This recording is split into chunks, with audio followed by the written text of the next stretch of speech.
ৰাম তুলসী।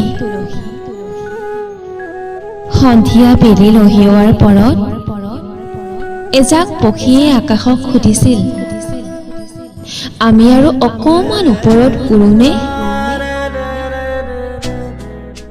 আকাশে অবাক হৈ উত্তৰ দিছিল, এন্ধাৰৰ পৰশনে মোৰ বুকুখন বন্দী কৰিছে।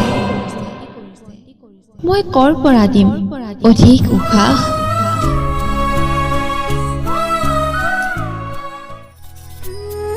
পক্ষীজাক নীৰৱে বাহলৈ উৰি গৈছিল।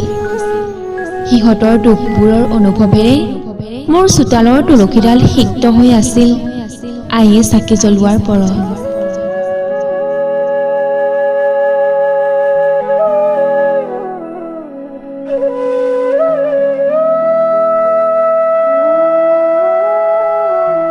তিনিটা মাটিঢাপৰ ওপৰত তুলসীডাল, ডাঙৰ পাতেৰে গধূলিৰ ইখস্তুতিৰ বাবে সাজু।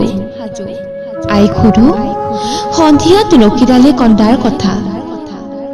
আইয়ে কয়, পৃথিৱীৰ অভাৱবোৰৰ বাবে হেনো এই গুল্মডালে কান্দে।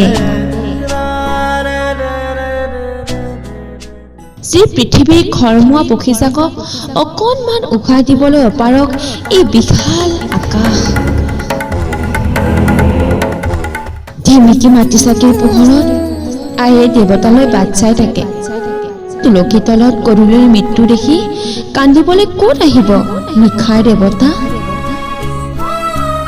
তুলসীডালৰ কান্দনত কি জানিবা লুকাই আছে একেজনা দেৱতাৰ প্ৰবঞ্চনা, অব্যক্ত বুকুৰ দুখ।